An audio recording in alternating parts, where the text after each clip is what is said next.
This is Democracy Now!, democracynow.org, The Quarantine Report. I'm Amy Goodman in New York, joined by my co-host Juan Gonzalez in New Brunswick, New Jersey. Hi, Juan. Hi, Amy, and welcome to all of our listeners and viewers across the country and around the world. Well, we begin with a horrific story, a warning to our listeners and viewers. The next segment contains graphic images and descriptions of police violence. As we go to Philadelphia, where a black mother who was attacked with her family in October by a horde of police officers, is speaking out about the harrowing experience. Rakia Young was driving an SUV with her 2-year-old son and teenage nephew on October 27th, as the city was engulfed in protest over the police killing of Walter Wallace Jr., a black man having a mental health crisis earlier that day. But Rakia Young didn't yet know about that killing. She was just trying to get her nephew and son home when she took a turn down a one-way street, unknowingly driving straight into a throng of police in riot gear. As Rakia tried to turn the car around and leave the dangerous scene, the officers descended on her SUV, broke all its windows, and assaulted and arrested her. This is Rakia Young, in her own words, describing the attack to the Philadelphia Inquirer in a recently published video interview. Once I got close enough to see the cops, I stopped. I stopped right there. I was trying to turn around, but it was like people came inside the street. It was up there throwing stuff at the cops. Next thing you know, the cops started charging, started running. My nephew was saying, lock the doors, because they was banging on the car, saying mean things. Turn this effing car around, and get out the effing car. And they had yanked my door open, but by the time they had busted the back window, they pulled me out the car, and they busted the other window. I was up there yelling at them, like, my son is in the car, my son is in the car. And once they bust that window, they had woke him up. And they was up there like doing whatever they was doing to me. Hitting me, throwing me, macing me. My son, the look on his face, like he was petrified. Petrified. Rakia Young was then separated from her 2-year-old child and held for hours. She described pleading with a police officer from the back of a police wagon. I was asking, like, what's going on? Like, where's my son? Where's my son? Like, screaming, like, trying to find my son. The officer had the nerve to tell me he's in a better place. DHS. You can say anything you want about me, but calling me, like saying something like that to me is an insult. They, as a whole, the Philadelphia Police Department, treated me as if I was an animal on the street. An animal don't even deserve that.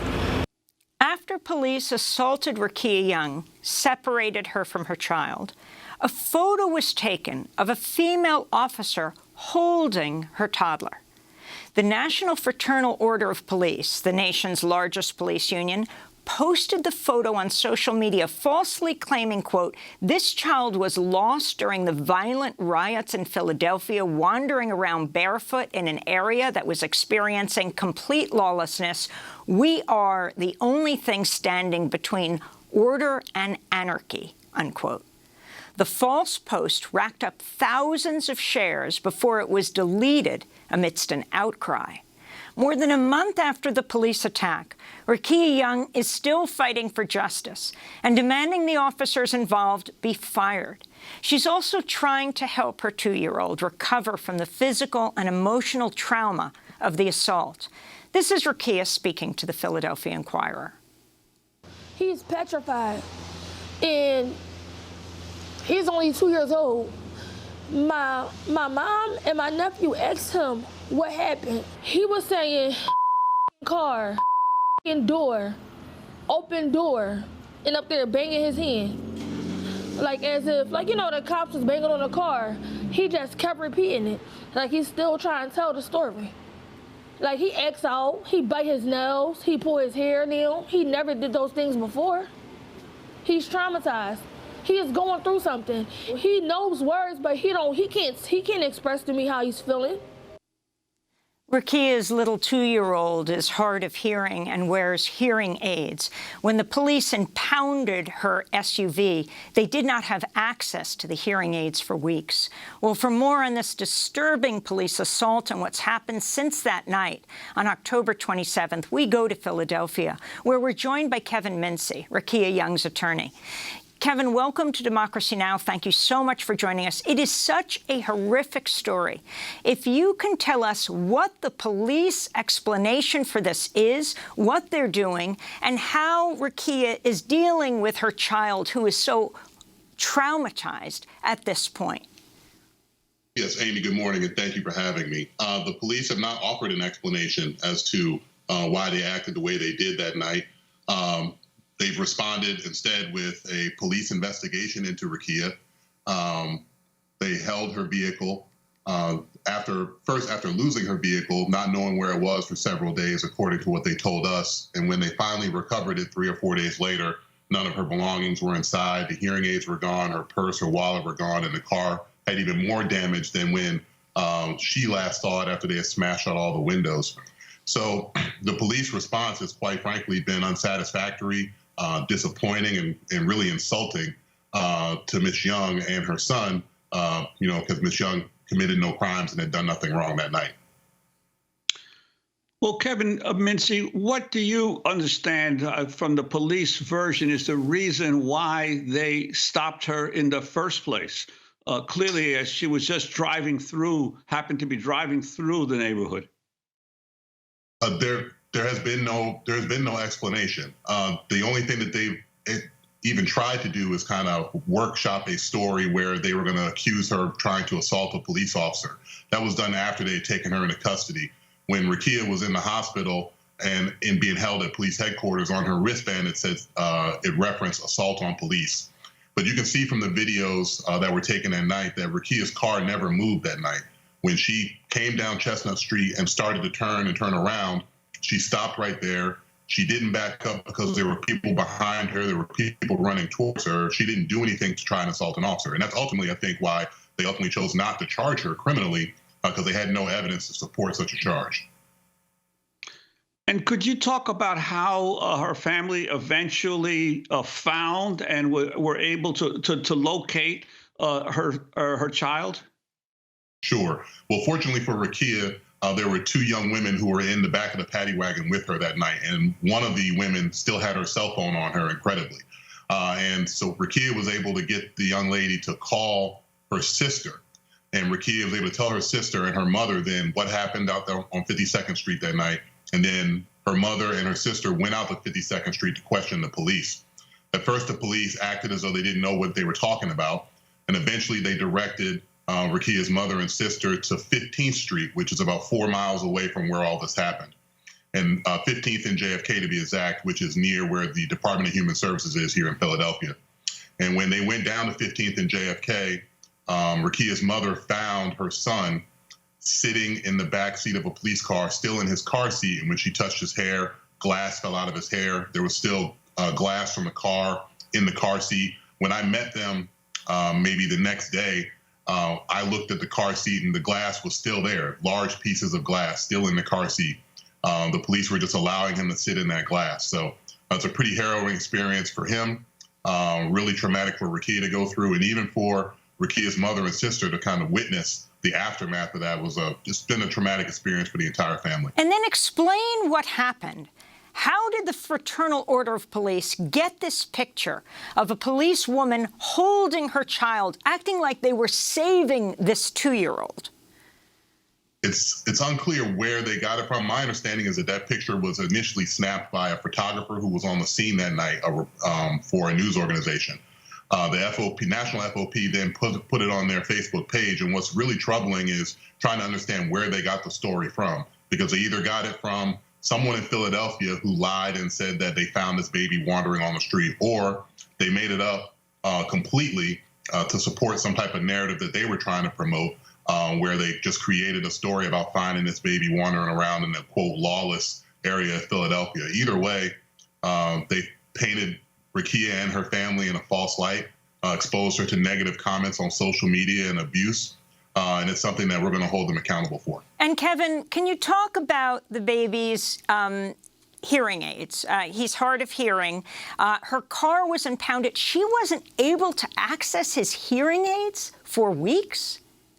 So what happened was the hearing aids were in the back seat when all of this happened. He didn't have them in because he was asleep. When the police took Rakia from her car and her son and her nephew, the car was still sitting in the middle of Chestnut Street in between 52nd and 53rd. Somehow the police lost the vehicle. They haven't been able to explain to me why for days they didn't know where the car was. I was calling every day trying to find out where the car was. Do you have her hearing aids? Do you have her purse and her wallet? It wasn't until 3 or 4 days later that I was contacted by someone from Southwest Detectives to inform me that they had recovered the vehicle. I can't understand how when Rakia left that area, the car was surrounded by police officers, how they could somehow then lose it in the midst of all those officers that you can see in the video. So they basically either left her vehicle on the street unattended and allowed it to be stolen and then joy rode around the city until someone decided they didn't want to drive around it anymore, or they kept it for a number of days, were dishonest about where the vehicle was, and still have not returned the items that were inside of it. We don't know the answers yet. Also, could you put what happened to your client in the context of what was actually going on that night? It was a protest that had broken out in response to the police killing of Walter Wallace Jr., who was shot while having a mental health crisis. Could you put that in context, and also your assessment of the response so far of Mayor Kenney and the police commissioner of Philadelphia? Well, obviously there was a lot of tension in the streets that night. This is 7 or 8 hours after the police have killed Mr. Wallace in that area of the city. And so, and this is also after maybe 6 months prior to that, they had tear gas the West Philadelphia neighborhoods and had tear gas and shot rubber bullets at protesters on Interstate 676 of Center City. So the world was watching the police response that night in Philadelphia in particular, just due to their past behavior in similar circumstances. And this is how they responded. 8 hours later, they're smashing the windows out of a single mom's vehicle and dragging her away from her child and separating her. And then as far as the response from the mayor or the police commissioner, as far as I know, there has not been any. We have not heard anything from the mayor, from the police commissioner. We've had some informal conversations with some lawyers from the city, but no apologies, no acknowledgement of wrongdoing. Instead, like I said, the police initiated a criminal investigation into Rakia and her conduct that night. So they're still trying to justify, for some reason, these unlawful acts, and have yet to acknowledge that they were wrong. And Kevin Mincy, can you talk more about how Rakia, her 2-year-old boy, her 16-year-old nephew, who she had simply gone to pick up that night, how they're coping with the trauma that they've experienced? It's an extremely difficult thing to deal with. You go from being someone who's living their life in almost in an anonymous fashion to now you're streaming on everybody's cell phone and computer and becoming the subject of internet debate and social media commentary. Now, let's set aside that part and then talk about the actual physical injuries that all of them suffered. Rakia's son had a large welt on his head when you look at some of the pictures that were posted online by the National FOP. She had internal injuries. Her nephew had broken bones in his hand. So there is a slow recovery from the physical injuries and an even slower recovery from the emotional trauma that they're going to be dealing with probably for the rest of their lives. And your demands of the police? The officers need to be held accountable. I think there are up to 5 officers now who have been placed on desk duty. I saw way more than 5 officers either involved in the destruction of Rakia's property or ignoring the conduct of the other officers and not stopping those officers from doing that. So more officers need to be held accountable. I will join in Rakia's request that the officers involved be fired. They certainly do not deserve to have the trust placed in them to protect and serve our communities. And finally, Juan, you have covered issues of police brutality for years. Talk about what this reminds you of. Well, this, Amy, this is eerily reminiscent of a story that I uncovered actually almost 30 years ago. It's amazing how the more things change, the more they stay the same. This was back in 1991, in the aftermath of the Crown Heights riot in Brooklyn, New York. That was the riot supposedly touched off by a motorist, a the killing of a young child, Gavin Cato, by a motorcade of a Hasidic rabbi that was passing through the Crown Heights neighborhood. A few weeks after that riot, I got a call from a lawyer who said that his client had been arrested that night, the night of the Crown Heights riot, and he was an innocent motorist just driving through the neighborhood who happened onto President Street, as he was trying to get home, and the police immediately converged on his vehicle, destroyed broke the windows of his car, dragged him out, and beat him. And I said, "Are you sure? I haven't heard anything about that." And he said, "No, the Daily News, your newspaper, has a photo of my client, Pierre Regis, being arrested as a so-called rioter." He says, "I'm trying to identify the other police officers who actually were involved in beating him. So you must have had a photographer on the scene."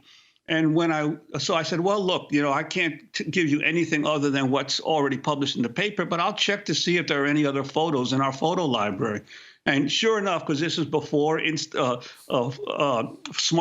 videos, and this was still when actual film was being developed by photographers, not before digital photos. And I found the reel of photos that were involved this incident, but somehow, mysteriously, the key photos of the police beating this young Haitian American, Pierre Regis, were missing. Someone had gone into the Daily News photo library and pulled out the most incriminating photos. There were still, though, some photos left. And so all I could tell the lawyer was, yes, I think there are some photos. He eventually subpoenaed them and got the police civilian review board to subpoena them. And the upshot was that there was a trial in which I think Pierre Regis ended up being awarded over $3 million as a result of the injuries he sustained. But it was the same story. He was labeled a rioter. He was just an innocent motorist passing through a neighborhood in the middle of a racial disturbance. Once again, the police turned the victim into supposed criminal. So it's eerily reminiscent of what's happened here to Rakia Young, but it happened so many times, and luckily this time there appears that there will be some action taken, hopefully, by authorities.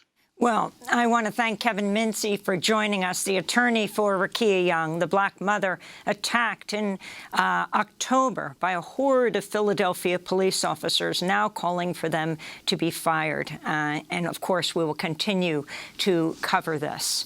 Next up, we're going to look at how the ride-hailing companies Uber and Lyft scored a major victory against worker rights with the passage of Prop 22 in California, how they're now pushing similar measures across the country. This is Democracy Now!